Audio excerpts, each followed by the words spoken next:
Bismillahirrahmanirrahim. Assalamualaikum warahmatullahi wabarakatuh. Alhamdulillahirabbil alamin. Allahumma salli ala sayyidina Muhammadin wa ala alihi wa sahbihi wa salim ajmain. Alhamdulillah, kami dari Yayasan Rubatul Khairat Kota Ternate di bawah pimpinan Al-Habib Abdurrahman bin Kamil As-Sadaf. Sementara ini kami lagi membangun gedung pondok pesantren Rubatul Khairat Madrasah Al-Ulya yang sementara dibangun, ya. Gedung lantai 3. Kami sangat membutuhkan dana infak dan sedekah dari jamaah bapak-bapak dan ibu-ibu. Bagi yang mau berinfak untuk melanjutkan pembangunan gedung pondok pesantren, bisa ditransfer di rekening Bank Syariah Indonesia atas nama Yayasan Rubatul Khairat. Nomor rekening 72356395526. Terima kasih.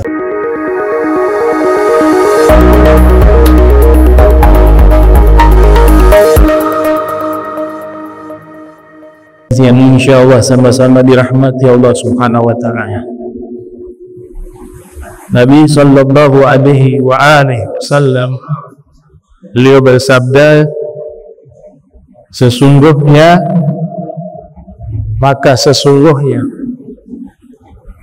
orang yang akan hidup di antara kalian setelah wafatnya aku, maka dia akan melihat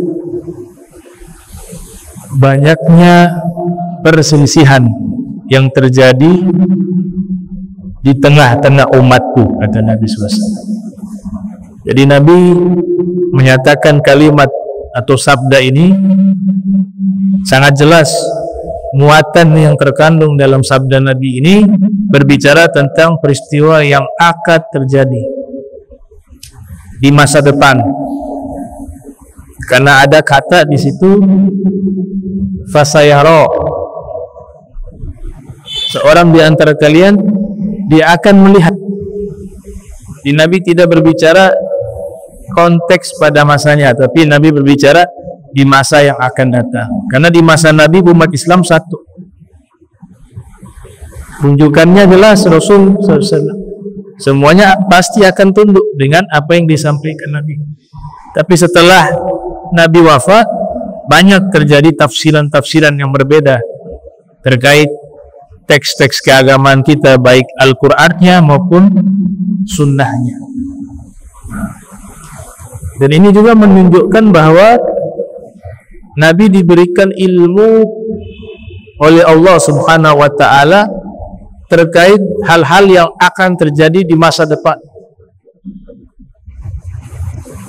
Di surat Jin jelas Allah Ta'ala berfirman, alimul ghaibi fala yuzhiru ala ghaibihi ahada illa palirqada min rasulin fa innahu yasluku min baini yadayhi wa min khalfihi rasada. Yang maha mengetahui sesuatu yang gaib hanya Allah, dan Allah tidak menunjukkan perkara-perkara gaib kepada seorang pun, kata Allah, kecuali ada istisna, ya, kecuali orang yang diridhoi oleh Allah dari utusan Allah. Sesungguhnya mereka atau beliau, di sini Rasul bentuk tunggal. Yang dimaksud di situ adalah Rasulullah Muhammad sallallahu alaihi wasallam. Kecuali orang yang diridhoi dari Rasul, yaitu Nabi Muhammad sallallahu alaihi wasallam. Beliau berjalan dijaga oleh malaikat di hadapannya maupun di belakangnya. Rosoda, senantiasa dikawal dan dilindungi oleh malaikat. Ayat ini menegaskan bahwa Allah telah mengizinkan dan mengajarkan kepada Nabi kita Muhammad sallallahu alaihi wasallam berita-berita tentang masa depan. Itu. Makanya di hadis yang lain Nabi katakan, utitu mafatihal ghaib, wa fi riwayah khazainas samawati wal ard. Saya diberikan oleh Allah kunci-kunci ghaib, dan saya diberikan oleh Allah gudang-gudang langit dan bumi. Au kama qala an-nabiyyu sallallahu alaihi wa alihi wasallam. Maka tidak heran kalau kita membaca hadis-hadis beliau yang dimana beliau kabarkan tentang peristiwa yang akan terjadi di masa depan itu sangat banyak. Redaksinya, sayati zamanun ala ummati, sayati zamanun ala ummati, sayati zamanun ala ummati. Akan datang satu zaman menimpa umatku, akan datang satu zaman menimpa umatku. Itu banyak hadis semacam itu. Itu jelas bahwa beliau sedang menerangkan informasi masa depan. Dan tidak ada yang beliau tidak ketahui, semuanya beliau tahu. Ya, tidak ada yang tidak diketahui oleh beliau. Termasuk hadis ini. Nabi sudah melihat bahwa umatnya akan terpecah belah. Akan banyak terjadi perbedaan pendapat baik dalam masalah akidah, dan realitanya demikian. Setelah wafatnya Nabi, firqah-firqah di dalam akidah itu sangat banyak. Ada Al-Qadariyah, ada Mu'tazilah, ada Jabariyah, ada Jahmiyah, ya. Ada juga Ahlu Sunnati wal Jamaah, ada Syiah, ada Murji'ah. Banyak firqah-firqah. Itu sudah diketahui oleh Nabi sallallahu alaihi wasallam. Bahkan bukan hanya di dalam akidah, dalam masalah fikih saja itu sangat banyak mazhab. Ya, yang kita kenal 4 mazhab, tapi di fase-fase awal itu lebih dari 4 mazhab, puluhan mazhab. Ada mazhab di Mesir namanya Al-Imam Laits bin Sa'ad Al-Misri. Ada mazhabnya Abu Thawr Al-Kalbi. Ada mazhabnya Al-Imam Abi Daud Al-Zahiri. Ada mazhabnya Abu Ja'far At-Tabari, walaupun awalnya Syafi'i. Ada mazhabnya Al-Imam Sufyan As-Sawri, wa kasir. Tapi kalau fikih memang perbedaannya itu dimaklumi. Memang settingan syariat kita memang harus beda. Tidak boleh satu pendapat. Dalam fikih tasawuf juga terjadi banyak thariqah, ya, yang memang thariqah itu bisa dipertanggungjawabkan. Bicara oknum, di semua masa ada oknum yang menyimpang itu, tapi jumlahnya tidak banyak. Jadi ini Nabi kabarkan tentang masa depan. Di sini Nabi katakan salah seorang dari kalian akan hidup di satu masa, dan kalian akan menyaksikan terjadi banyak sekali perbedaan, ikhtilafan katsira.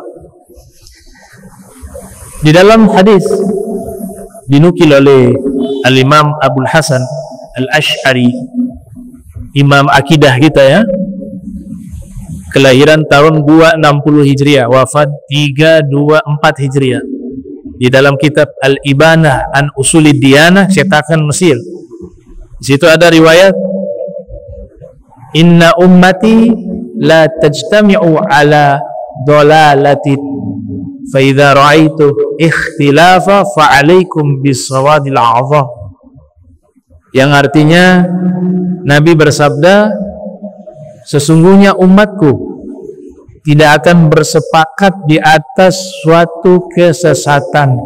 Jaminan, garansi dari Nabi. Kata umat di sini adalah ulama'u ummati, ulama-ulama dari umatku. Kalau orang yang awam bersepakat gak bisa jadi hukum, karena tidak punya kapasitas. Yang dimaksud di situ adalah para ulama. Dan ulama yang mana ini maksudnya? Saya teringat dulu wasiat dari Sayyidul Walid Al-Habib Abdurrahman bin Ahmad As-Saqaf Bukit Duri. Beliau wasiatkan kepada murid-muridnya. Murid-muridnya wasiatkan kepada kami. Beliau mengatakan begini pesannya, nanti setelah saya wafat akan muncul orang-orang yang mengaku sebagai ulama, dan di zaman itu akan sulit membedakan mana ulama dan mana dukun. Itu beliau berbicara sudah cukup lama itu. Dan pada waktu itu jangan hanya mengandalkan mengikuti figur, kata beliau, tapi verifikasi amalan dan pendapat dari siapapun itu yang mengatasnamakan ulama, diverifikasi dengan kitab-kitab ulama terdahulu. Kalau cocok, ambil. Tapi kalau bertentangan, ikuti yang ada di kitab. Itu kata beliau begitu. Karena yang di kitab ini, yang mereka tulis para ulama terdahulu, sudah teruji keilmuan, sudah teruji keikhlasan, sudah teruji kesolehat, dan keilmuannya diakui, dan juga jelas ilmunya diterima oleh Allah. Salah satu buktinya sudah ribuan tahun tapi kitabnya masih ada. Yang lain bisa 5 tahun orang udah lupa, tapi ulama-ulama dulu ada yang 1000 tahun, ada yang 700 tahun kitabnya masih ada yang 600 tahun, ada yang 500 tahun. Itu sudah menunjukkan bahwa ilmu mereka, amal mereka diterima oleh Allah Subhanahu wa taala. Makanya di hadis tadi sama dengan hadis riwayat Ibnu Majah yang lahir tahun 209 wafat 273 Hijriah. Rasulullah sallallahu alaihi wasallam bersabda, la tajtami'u ummati ala dolalah. Ulama dari umatku tidak akan bersepakat di atas kesesatan. Jadi kita gak perlu bingung, kita lihat ulama terdahulu atau ulama kholaf, salaf, kholaf, mutakhir. Ternyata pendapatnya mayoritas ini dari ulama salaf, ulama kholaf, ulama mutakhir. Ada di zaman kita muncul pendapat yang berbeda dengan pendapat 3 generasi ini. Mayoritas ya, bukan semua, karena tidak sulit kita dapati satu pendapat disepakati oleh semua mazhab itu. Pasti ada perbedaan sedikit. Yang dimaksud sini jumhur, mayoritas. Ada beberapa kasus sepakat, tapi kebanyakannya ada perbedaan sedikit. Maka kita ikuti pendapat ulama-ulama terdahulu, salaf, kholaf, mutakhir. Gitu. Tapi kalau cocok, ambil. Tapi kalau menyelisih mereka, ditolak. Itu kaidah. Karena Nabi sudah mengatakan, tidak akan mungkin ulama umatku bersepakat di atas kesesatan. Wa fi riwayah ditambah dengan kata abada. Selama-lamanya tidak mungkin mereka bersepakat di atas kesesatan. Yang penting ulama yang betul-betul ulama. Yang di kitab-kitab ini yang ditulis, mereka sudah teruji sebagai dalil ulama.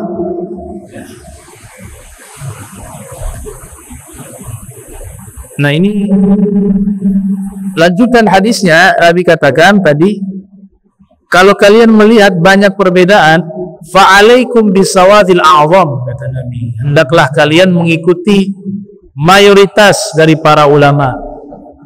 Al-Imam Al-Munawi di dalam kitab Faidul Qadir mengatakan maknanya adalah mayoritas dari para ulama. Begitu juga Al-Habib Abdullah Al-Haddad, ya, beliau mengatakan makna mengikuti kelompok yang mayoritas adalah mengikuti mayoritas dari para ulama, bukan mengikuti kelompok orang awam. Orang awam sekalipun mayoritas tidak bisa jadi hujjah. Yang jadi hujjah adalah mayoritas ulama. Baik ulama terdahulu kita istilahkan dengan ulama salaf, ya. Kalau saya katakan ulama salaf, konotasinya adalah zaman abad 1, abad 2, abad 3 Hijriah. Atau dalam makna bahasa yang 100 tahun terdahulu bisa kita sebut ulama salaf juga secara bahasa, karena itu artinya terdahulu, gitu, ya. Makanya para habaib biasa sebut para salaf kami. Padahal itu masa ada yang 100 tahun, 200 tahun, 300 tahun, bukan abad 1 Hijriah, bukan abad 2 Hijriah. Itu maknanya apa? Makna salaf secara bahasa. Tapi kalau terminologi keilmuan, salaf itu adalah abad 1 ulama yang hidup di periode abad 1, abad 2, abad 3. Mereka berlandaskan hadis Nabi SAW.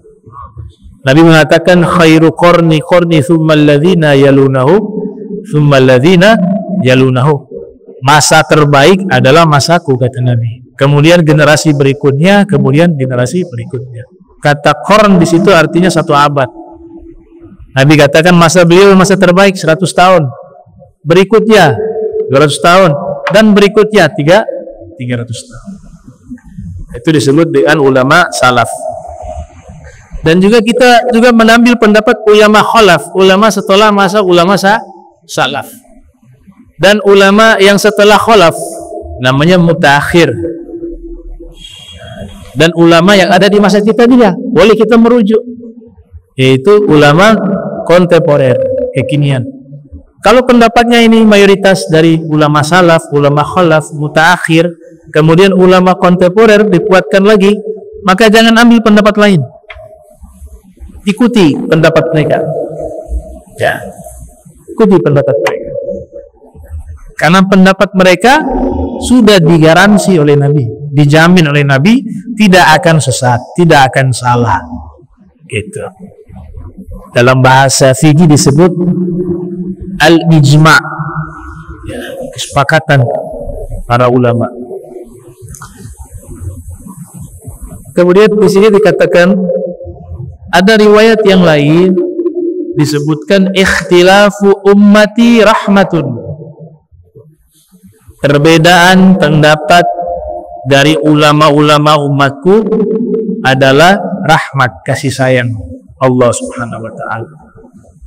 Ini hadis terbuat di dalam kitab Al-Jami'us Shaghir yang ditulis oleh Imam As-Suyuti yang lahir tahun 849 Hijriah, wafat 911 Hijriah.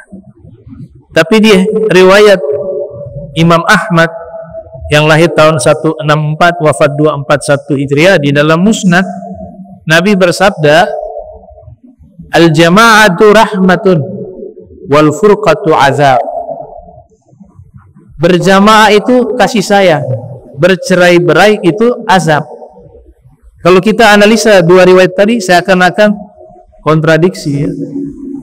Riwayat pertama mengatakan perbedaan pendapat umatku dan ulama umatku itu entah, tapi riwayat kedua bercerai-berai, perbedaan pendapat itu adalah azab. Furqah artinya bercerai-berai.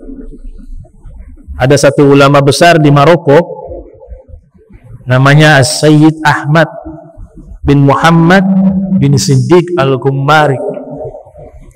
Beliau ini levelnya sudah mujtahid, ya. Jadi studi kritis terhadap beberapa riwayat hadis. Beliau mengatakan apa dalam penelitiannya? Bahwa ikhtilafu ummati rahmah ini diragukan sebagai hadis. Al-Imam Suyuti menyatakan ini hadis.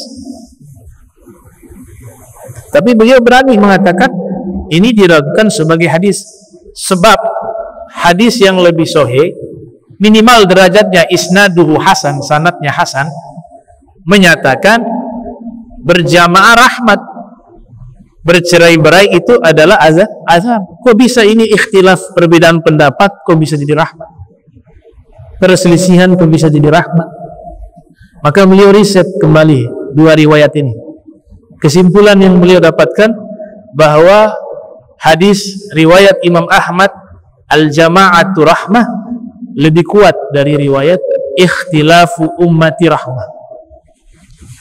Yang kedua, beliau dapatkan kesimpulan bahwa sanad dari riwayat ikhtilafu ummati rahmah yang menyatakan ini adalah hadis Nabi, sanadnya munqati', terputus, gak nyampe ke Rasul SAW. Kemudian yang ketiga, riwayat ini dia simpulkan ternyata di riset bukan sabda Nabi tapi aqwal fuqaha, pendapat para fuqaha. Sehingga kalau ditarik makna ini, ikhtilafu ummati rahmah, perbedaan pendapat dari ulama fikih itu rahmat.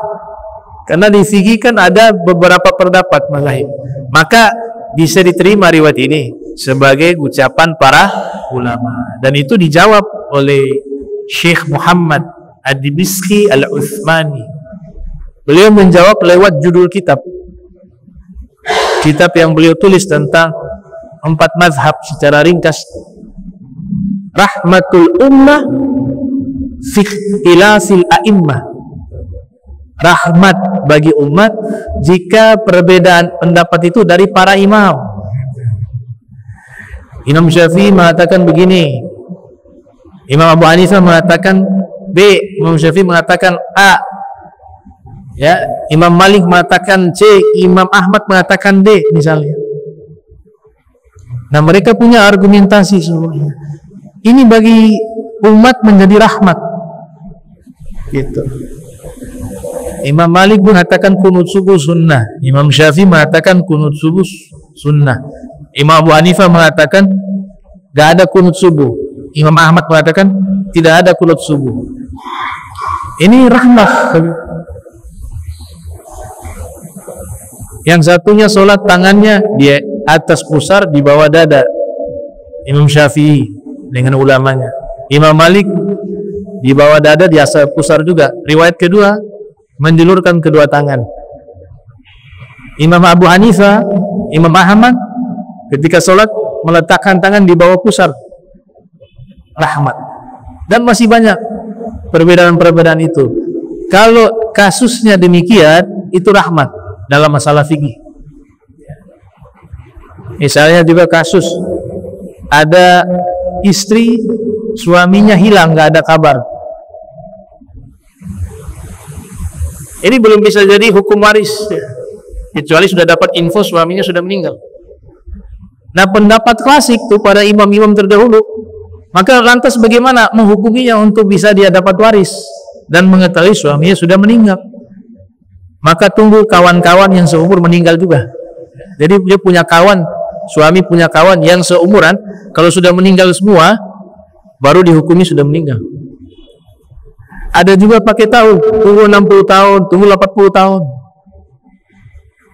Tapi ternyata perkembangan zaman, fatwa itu keluar di zamannya yang memang informasi sulit ditemukan, sehingga kita belum bisa memastikan orang itu masih hidup atau sudah meninggal. Tapi zaman sekarang canggih dengan teknologi, maka mazhab Hambali memfasilitasi, serahkan ke hakim biar hakim yang putuskan. Nah, itu tadi kan rahmat. Tapi kalau hanya satu pendapat akan memberatkan umat. Nah, jadi kenapa Said Ahmad Al-Ghumarib menyatakan dengan penuh keyakinan bahwa ini bukan hadis tapi ucapannya para fuqaha, karena sesuai kasus bahwa ketika ada perbedaan pendapat dalam masalah fikih itu rahmat bagi umat. Dan ini adalah ucapan para ulama. Sedangkan persatuan jamaah dan persatuan, cukup ayat Al-Quran sudah menjawab bahwa bercerai-berai itu dilarang.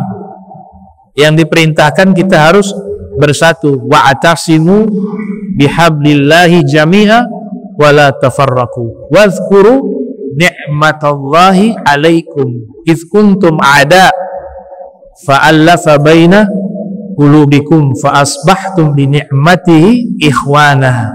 Jadi ayat ini sudah menjawab bahwa perintah Allah untuk kita bersatu dan larangan Allah jangan kita bercerai-berai. Ingatlah nikmat yang Allah berikan kepada kalian. Ini khitabnya kepada orang-orang Madinah yang sebelum Nabi hadir mereka berkonflik ratusan tahun. Nabi hadir baru menjadi apa? Berdamai dan menjadi saudara. Kata Allah, ingatlah nikmat yang telah diberikan kepada kalian. Dulu kalian bermusuhan, tapi ketika hadirnya Nabi Muhammad, Allah menyatukan hati kalian. Bahkan kalian menjadi saudara, dan persaudaraan itu bagian dari nikmat Allah Subhanahu wa taala. Itu. Al-Imam Ahmad bin Hanbal diceritakan, beliau punya murid ngarang kitab, dikasih judul Al-Ittifaq, yang artinya apa? Kesepakatan. Jadi kitab itu isinya kesepakatan ulama, gak ada ikhtilaf. Sang murid berpikir, pasti guru saya senang dengan kitab ini, soalnya gak ada khilaf nih, semua isinya kesepakatan. Dibawalah kitab tersebut, kemudian dipresentasikan langsung di hadapan sang guru, Al-Imam Ahmad. Ketika dibaca, isinya kesepakatan dari awal sampai akhir. Kemudian Imam Ahmad bertanya, ini kamu kasih judul apa? Kitab Al-Ittifaq, kitab kesepakatan. Gak ada khilaf, semuanya sepakat di sini. Kata Imam Ahmad apa? Kurang bagus kitab. Kesepakatan dalam hukum kurang bagus.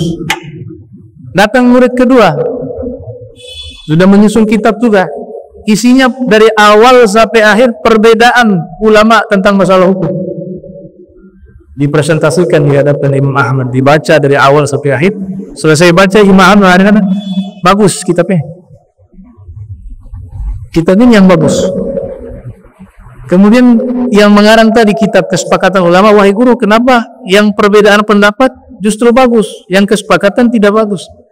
Kata Imam Ahmad bin Hanbal, kalau hukumnya hanya satu pendapat, sedangkan agama ini akan tersebar bukan hanya di wilayah kita, tapi penjuru dunia, dan berlangsung sepanjang zaman, maka dipastikan umat ini akan sengsara.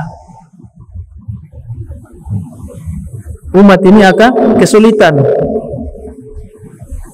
Tapi jika ada perbedaan, maka ada opsi-opsi yang bisa mereka pilih sesuai dengan zaman dan keadaan mereka. Lihat, Imam Ahmad bicaranya tahun abad 1 Hijriah atau abad 2 Hijriah. Cuma Imam Ahmad memberikan saran, judulnya apa itu? Kitab Al-Ikhtilaf. Jangan sebut kitab perbedaan pendapat, tapi ganti Kitabul Wus'ah, kitab keluasan hukum Islam. Bukan perbedaan pendapat tadi, keluasan hukum Islam.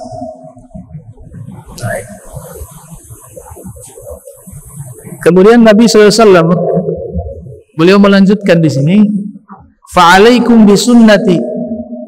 Jadi Nabi mengajarkan cara menyikapi perbedaan. Selain mengikuti ulama, kita juga diajarkan untuk memverifikasi lewat sunnah Nabi Muhammad SAW. Nah, bagaimana cara kita orang awam? Apakah langsung ada Sahih Bukhari, Sahih Muslim, dan Al-Quran, kemudian langsung kita amalkan Al-Quran dan hadis? Bukan maksudnya seperti itu. Itu kalau sudah levelnya Imam Nawawi, boleh. Kalau levelnya kita belum mampu, antum taruh Sahih Bukhari atau Kutubus Sittah, Sahih Bukhari, Sahih Muslim, Sunan Abi Daud, Sunan Tirmidzi, An-Nasai, Ibnu Majah, kemudian Al-Quran di sebelah. Antum cari tahu saja syarat wudu, furudul wudu, dan nawaqidul wudu. Syarat-syarat wudu, wajib-wajib wudu, hal-hal yang membatalkan wudu. Saya pastikan sampai meninggal udah kelar. Kenapa? Karena kitab Al-Quran dan hadis-hadis Nabi itu hanya berupa kumpulan dalil, bukan kesimpulan hukum. Bukan kesimpulan hukum. Kita kapasitasnya gak mampu menyimpulkan hukum sendiri. Maka diperintahkan kepada kita, Allah yang perintahkan, bukan ulama. Allah yang perintahkan. Caranya bagaimana untuk mengikuti Al-Quran dan Sunnah?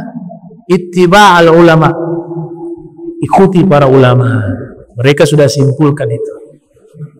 Ulaika alladzina hadallahu fabihudau iktadih. Ada fil Quran. Mereka lah para ulama, orang-orang yang sudah diberikan petunjuk oleh Allah, petunjuk dalam memahami Al-Quran, petunjuk dalam memahami sunnah atau hadis Rasulullah SAW. Maka ikutilah petunjuk mereka, kata Allah. Bukan kita secara otodidak, ya, kembali kepada Al-Quran dan sunnah, kemudian setiap dari kita orang awam mengisbat hukum sendiri. Maka kita sudah ambil level ujtahid, bukan wilayah kita di situ. Dan produknya sudah jadi, sisa kita pelajari.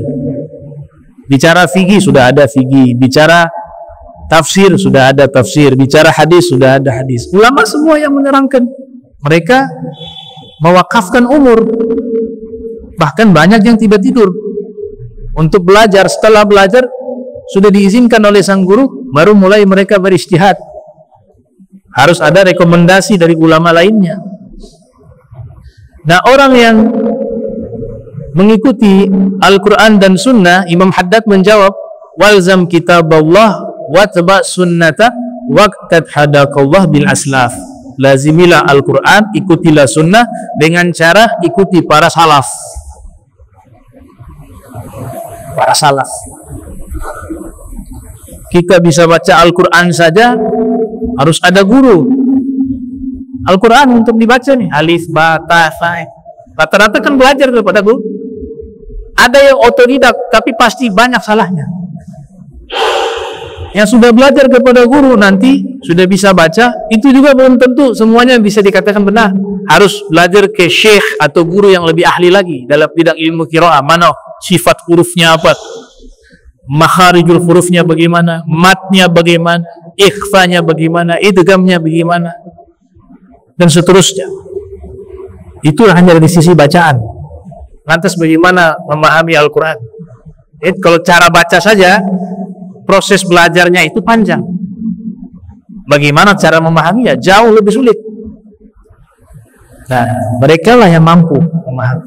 Nah, dan orang yang keluar dari jalur ini pengen mandiri, ya sudah merasa mustahid, kemudian main ambil Al-Quran dan Sunnah dan istinbat hukum sendiri tanpa mengikuti pendapat para ulama-ulama terdahulu, ada konsekuensinya. Apa konsekuensinya? Di surat An-Nisa ayat 115. Wa may yushakkikir rasul min ba'di ma tabayyana lahul huda wa yattabi' ghayra sabilil mu'minin nuwallihi ma tawalla wa nuslihi jahannama wa sa'at masira. Baca di surat An-Nisa ayat 115. Siapa yang membantah Rasul padahal sudah jelas petunjuk yang beliau sampaikan dan mengikuti, nah ini poinnya di sini nih, dan dia mengikuti bukan jalan orang-orang yang beriman, maka kami akan biarkan dia tersesat dan akan kami sampaikan dia ke neraka jahanam, dan itu seburuk-buruknya tempat. Ini hati-hati nih yang sok-sok jadi mustahid nih, yang gak mau ikut pendapat ulama-ulama terdahulu. Ada satu kitab fikih judulnya Ad-Durus Al-Fiqhiyah juz 4, ditulis oleh Al-Habib Abdurrahman bin Saqqaf As-Saqqa. Beliau terangkan makna ayat itu luar biasa. Beliau mengatakan, siapa yang membantah Rasul setelah jelas petunjuk bagi dirinya dan tidak mengikuti jalan orang-orang beriman, maknanya jalan para ulama. Dia buat mazhab sendiri akhirnya. Kalau mereka seandainya pendapat mazhab itu ada yang keliru, kita yang mengikuti tidak berdosa, mereka yang beristihad juga tidak berdosa. Karena mereka paham yang dijadikan objek istihad itu sesuatu yang tidak ada nas yang sharih, nas yang jelas. La istihada fi wujudin nusus. Gak boleh beristihad jika ada nas yang jelas. Jadi mereka sudah berusaha semaksimal mungkin, istifragul wus'i dalam bahasa ilmu fikih, berusaha semaksimal mungkin dengan keilmuan yang sudah mapan dan sudah cukup. Antum masih ragu ilmunya Imam Syafi'i. 7 tahun hafal Al-Quran, 9 tahun hafal kitab Al-Muwatta dalam waktu 7 hari. Ada sekitar ribuan hadis itu dia. Dan sekali ngelihat hafal, dan hafalannya tidak pernah lupa. Ada ulama lain, Sufyan Ats-Tsauri, Al-Imam Ja'far As-Shadiq, dari kalangan Ahlul Bait Nabi, mereka gak mau lewat pasar kalau pergi belajar. Kenapa? Karena apa yang mereka dengar terhafal di otak. Sehingga apa? Nanti kalau belajar terganggu, yang dihafal harga barang. Mereka tutup kuping. Sampai seperti itu tingkat hafalannya. Bahkan ada yang pemecah rekor ya, hafal Al-Quran 7 hari. Namanya Imam Syihabuddin Az-Zuhri. Ada tak zaman sekarang 7 hari hafal Al-Quran 30 juz? Nah, ini mereka pilihan semua. Kok kita masih meragukan pendapat-pendapat mereka? Kita ngikut pendapat baru yang belum jelas. Di antaranya masalah apa? Masalah pengingkaran nasab sada alim alwi. Ulama terdahulu yang alim-alim sudah bersepakat. Ulama di zaman kita yang Azharkah itu, yang Zaituniyakah itu, Tunisia ya, Karawiyin Maroko, dan itu bukan pendapat baru, turun-temurun sejak lama. Mereka juga sudah bersepakat akan hal itu. Ini masuk wilayah tadi hadis la tajtami ummati ala dolalah. Begitu. Ikuti jalan mereka selama. Jadi ancamannya luar biasa loh. Yang gak mau ikut jalan para ulama yang sudah terpercaya al-maufuqun, kata Allah Ta'ala, kami biarkan dia tersesat. Itu yang pertama. Pasti menyimpang. Sampai-sampai ya keluar fatwa tai kucing suci. Keluar fatwa kencingnya hewan suci. Ala gaul saz. Ini pendapat seperti ini tidak bisa dipublikasikan. Kenapa? Pendapat ini saya akui ada. Al-Imam Syaukani menukil dalam kitab Nailul Autar. Tapi pendapat ini mukhalaf, ya, atau mukhalif li adwa mazahib al-arba'ah, menyelisih pendapat ulama-ulama 4 mazhab yang mayoritas. Kalau oknum atau pendapat saz itu kan ada, bukan hanya di mazhab tertentu, mazhab Syafi'i juga ada. Dulu pernah heboh, boleh gak imam perempuan, makmumnya laki-laki, sholatnya? Kalau antum cari-cari pendapat saz itu pendapat yang janggal ya. Dia bukan masuk ranah perbedaan pendapat ulama, enggak. Kalau perbedaan pendapat ulama berimbang. Misalnya yang ini 40% mengatakan begini, berbeda dengan yang 60%, masih bisa sebut ikhtilaf ulama. Tapi kalau yang 80% mengatakan begini dan yang hanya 20% mengatakan sesuatu yang berbeda, itu bukan ikhtilaf ulama, itu namanya gaul faz, gak boleh dipopulerkan. Nah, Imam At-Tabari salah satu ulama yang mengatakan boleh perempuan jadi imam, makmumnya laki-laki. Tapi kalau antum merujuk ke pendapat ulama yang mayoritas, hampir mayoritas jumhur ulama mengatakan tidak. Kenapa harus dikatakan ini pendapat di depan umum? Loh, pendapat ini gak dipakai. Pendapat ini tidak dipakai. Nah, itu ikhtilaf. Jadi konsekuensinya yang tidak ikuti ulama yang mayoritas tadi, Allah katakan pasti dia sesat tadi itu. Yang kedua, begini, kami sampaikan dia ke neraka Jahannam karena sudah berani mengotak-atik hukum. Otomatis kalau gak ikut ulama dalam bidang hukum tadi, dia beristihad sendiri, pasti akan muncul kesimpulan hukum yang baru yang tidak sesuai dengan hukum yang sebenarnya. Dan itu seburuk-buruknya tempat, wasa'at masirah. Ada tuduhan-tuduhan. Ada, saya punya kitab ditulis oleh ulama Saudi Arabia, yang dimana itu dari satu kitab. Emang ini gak pantas seorang dokter nulis kitab semacam ini. Di situ ditulis tentang para sufi. Jadi saya belinya tidak sengaja, saya download ya, bukan beli PDF. Saya pikirnya ini biografi para sufi. Ternyata dibaca fitnahan, tuduhan yang keji kepada para sufi. Nauzubillah min dzalik. Di antara tuduhan yang sangat serius bagi saya, serius dalam hukum Islam, berani menuduh bahwa golongan para sufi adalah golongan yang sesat, yang tidak mengikuti Al-Quran dan Sunnah. Di buku itu bukan satu orang sufi yang ditulis, banyak. Mana buktinya orang-orang sufi tidak mengikuti Al-Quran dan Sunnah? Kalaupun ada oknum, saya katakan oknum itu selalu ada, gak boleh digeneralisin semuanya. Antum harus paham, golongan sufi itulah orang-orang yang sangat meninggikan hukum syariat. Bahkan kita orang awam gak akan sanggup mengikuti fikihnya mereka. Al-Imam Abu Hasan An-Nadwi mengatakan ada fiqhul fuqaha, ada fiqhul asfiya. Fikihnya para fuqaha yang 4 mazhab tadi, itu memang dikhususkan kepada orang awam, bukan orang-orang khususul khusus atau khawasul khawas. Saya ambil contoh ya, fikihnya orang sufi. Ini juga membantah tuduhan dari buku itu. Ya, ditulis oleh salah seorang dokter yang menuduh orang-orang sufi itu sesat, menyimpang, tidak mengamalkan Al-Quran dan Sunnah. Ini tuduhan serius. Ini nanti pertanggungjawaban di yaumul qiyamah. Ngeri. Ini orang-orang sufi, orang-orang Masya Allah. Fikihnya kita nggak ada apa-apanya.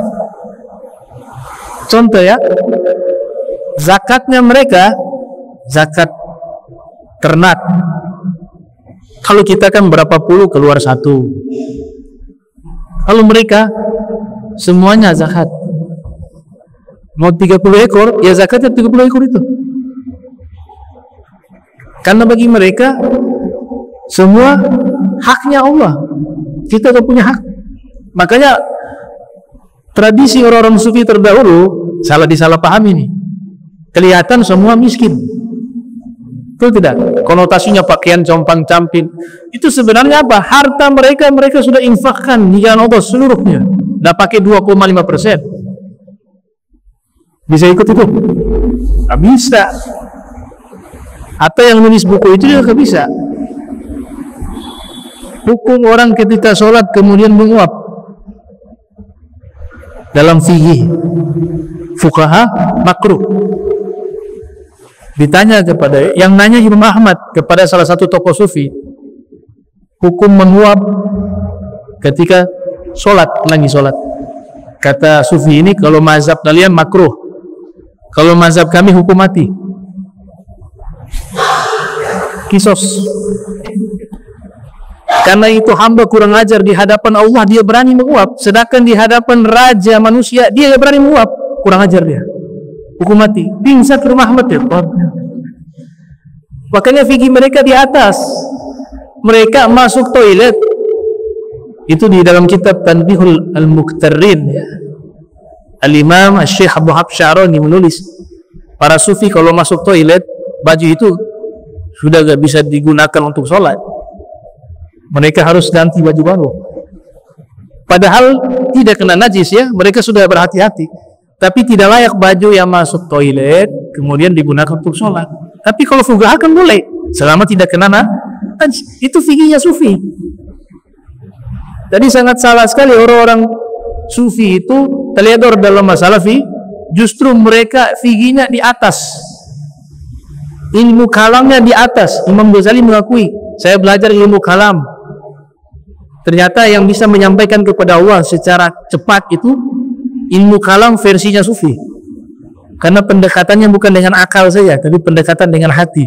Dan hati itu paling cepat usul kepada Allah dan Rasul Muhammad SAW. Jadi Syekh Abdul Qadir Jailani, seorang sufi dan pemegang syariat sangat kuat. Kalau ada mengatasnamakan tariqah Al-Qadiriyah kemudian tidak sholat 5 waktu, dusta atas nama tarekat itu. Kenapa? Syekh Abdul Qadir Jailani dinyatakan oleh para ulama kana yatamassaku bi qawanini syariati. Beliau adalah orang yang paling teguh memegang undang-undang syariat. Paling teguh. Itu kata Ibn Hajar al-Asqalani.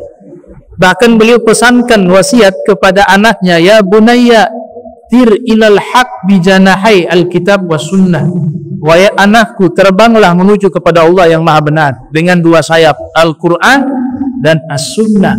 Itu mafalanya Syekh Abdul Qadir bin Musa Al-Kailani atau Al-Jailani yang lahir tahun 470, wafat 561 Hijriah. Yang tidak asing bagi umat Islam di seluruh dunia ini. Hampir semua kenal, ya, baik di timur maupun di barat. Begitu juga pendapat Sayyidut Taifah Imam Junaid Al-Baghdadi yang lahir tahun 215, wafat 298 Hijriah. Beliau mengatakan begini, man lam yahfaz al-Qur'ana wa lam yaktub al-haditha fala yuktada bih fi hadzal amri li'anna ilmana hadza muqayyadun bil kitabi was sunnah.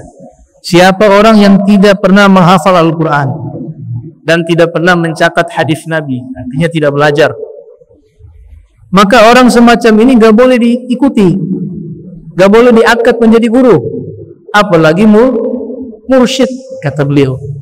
Sebab dalam perkara ini ilmu kami, yaitu ilmu para sufi, semuanya terikat dengan Al-Quran dan Sunnah Nabi Muhammad SAW. Dalam pendapat yang lain beliau mengatakan katurub kulluha masdudah alal khalqi illa ala man iktafa athar rasuli sallallahu alaihi wa alihi wasallam. Semua jalan kebaikan kepada makhluk ini tertutup kecuali mengikuti jejak langkah Rasul Muhammad sallallahu alaihi wasallam. Dalam makalah yang lain beliau mengatakan tariquna hadza muqayyadun bil kitab was sunnah. Tarekat kami ini diikat dengan Al-Quran dan As-Sunnah. Jadi itu sifat semuanya. Sifat. Al-Habib Abdul Haddad mengatakan dalam satu maqalah beliau, ma min sunnatin sannaha Rasulullah sallallahu alaihi wa alihi wasallam illa wa arju an akuna qad amiltuha. Tidak ada satu sunnah Rasul yang pernah dilakukan oleh Rasulullah sallallahu alaihi wasallam melainkan saya berharap semuanya pernah saya amalkan. Itu ucapan Al-Habib Abdul Haddad. Hanya satu yang beliau gak sempat amalkan. Ini beliau memang rambutnya gak bisa panjang, ya, rambutnya gak bisa panjang. Sedangkan dalam riwayat hadis itu Nabi pernah dalam riwayat rambutnya panjang sampai di bahu. Satu itu saja yang belum sempat diamalkan. Subhanallah, karena sejak hidup menjaga sunnah-sunnah Nabi sallallahu alaihi wasallam, maka di saat meninggal baru rambutnya tumbuh sampai ke pundak.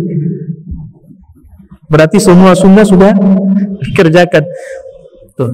Nah itu bagaimana kita memperbaiki nama baik para sufi, ya. Ya, para sufi yang asli itu, saya bilang oknum itu di semua ulama ada. Sebenarnya mereka bukan ulama oknum. Ada mungkin yang keliru karena tidak sengaja, namanya manusia, bukan para nabi. Ya, sebagaimana Said Muhammad bin Ali al-Maliki menyebutkan ada seorang ulama dianggap sebagai ahli fikih. Di saat jamaah yang hadir sangat banyak, ada sesi tanya jawab. Ketika ditanya, beliau lagi bahas tentang bab jamak dan qasar salat. Salat duhur qasar jadi 2 rakaat boleh, salat asar. Ada yang nanya salat maghrib bisa qasar. Waktu itu beliau lupa atau bagaimana, beliau mengatakan salat maghrib boleh qasar. Ternyata ucapan ini jadi polemik. Belum pernah ada salat maghrib qasar jadi 1 rakaat. Ternyata apa? Beliau tidak paham masalah itu, tapi karena malu, sudah ada yang bertanya dan tidak menjawab, bagi beliau malu waktu itu, hanya beliau jawab, Tapi ternyata setelah itu beliau rujuk kembali. Cuma fatwa ini dipakai oleh orang-orang yang hadir. Jadi kosornya maghrib dari 1 rakaat. Yang bahaya kosor subuh. Kalau 2 rakaat dikosor habis gak sholat. Nah, ini tentang beberapa kajian mengikuti sunnah Rasul SAW